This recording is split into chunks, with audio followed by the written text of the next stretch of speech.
अस्सलाम वालेकुम यूआरपीडिया YouTube channel पर आप सभी का वेलकम है। सीटीआई के बारे में काफ़ी ज़्यादा मसले मसाइल चल रहे हैं। तो देखें, जिस भी कैंडिडेट ने अप्लाई किया जो मेरी वीडियोस देख रहा है, काइंडली आप सबसे रिक्वेस्ट है कि मुझे आपसे ना तो कोई दुश्मनी है और ना ही मेरी खैर ख्वाह है सीटीआई के हेड डिपार्टमेंट से।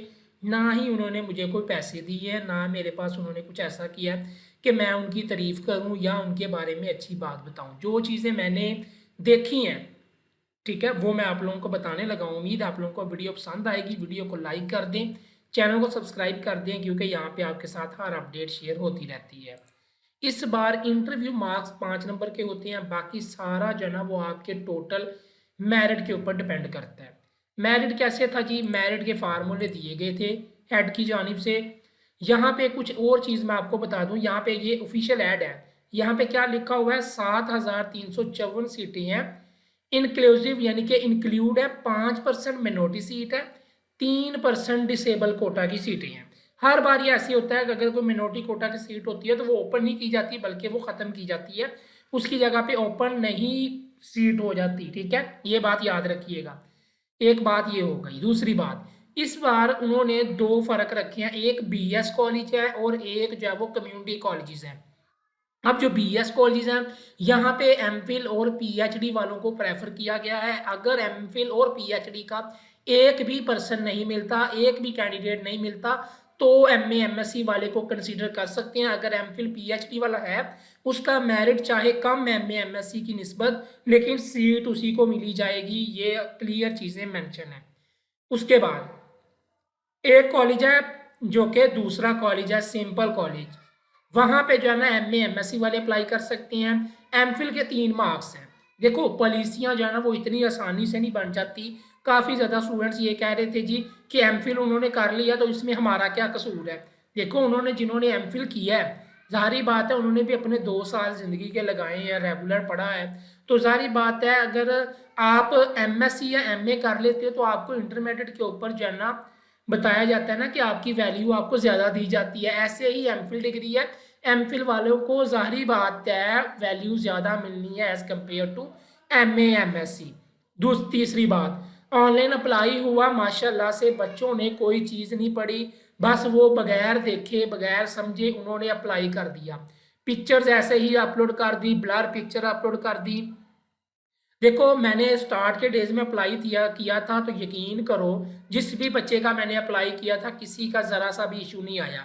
ना किसी का मेरिट में इशू आया, ना ही किसी का अप्लाई करने में इशू आया।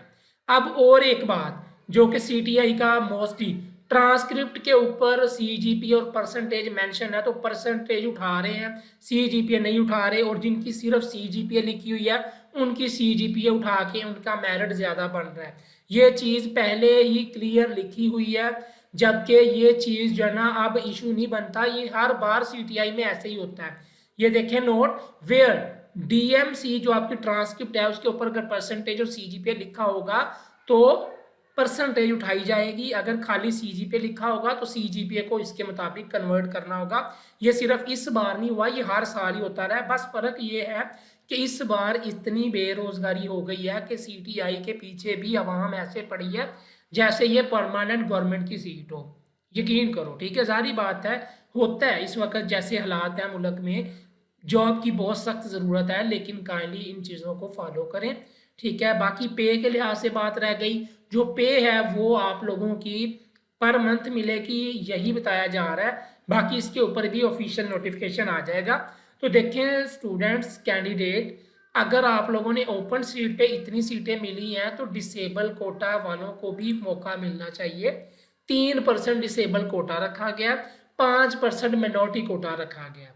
अगर 100 में से 8% इन लोगों को दिया गया है तो इससे ओपन सिस्टम वालों को, ओपन मेरिट वालों को कोई नुकसान या कोई गलत बयानी नहीं लगनी चाहिए कि जी उनको सीटें मिल गई हैं।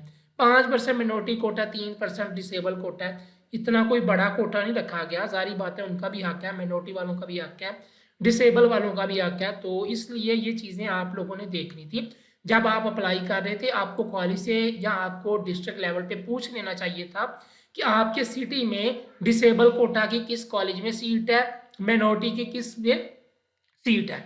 ये सारी चीज़ें बताई गई हैं। उसके बाद काफ़ी बच्चे हैं जिनकी जॉब जो है ना वो कह रहे हैं जी कि हम जॉब कर रहे थे, उन्होंने हमें निकाल दिया। क्यों निकाला है ये भी चेक करें, आप लोग पता करें, ठीक है? इसकी सॉलिड रीज़न देखें कि आपको क्यों निकाला गया।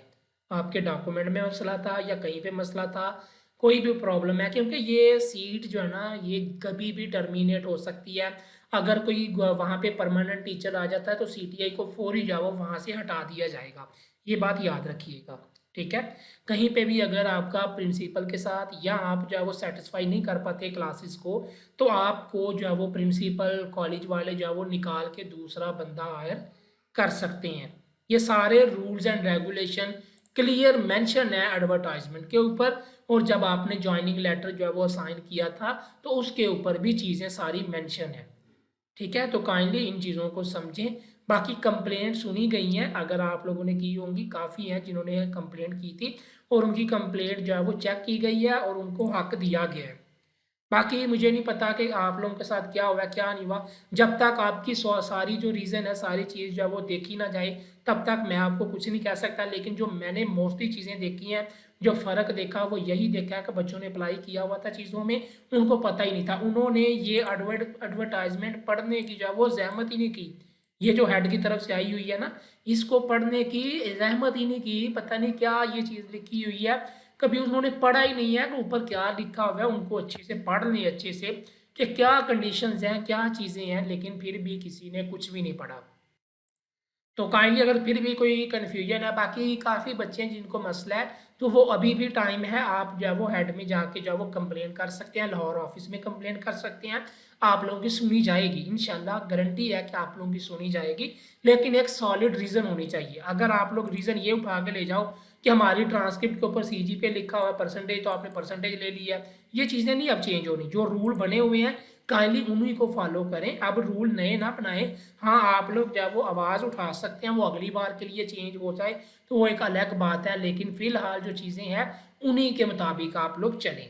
UR पीडिया यूट्यूब चैनल को सब्सक्राइब कर लें। अल्लाह हाफ़िज़।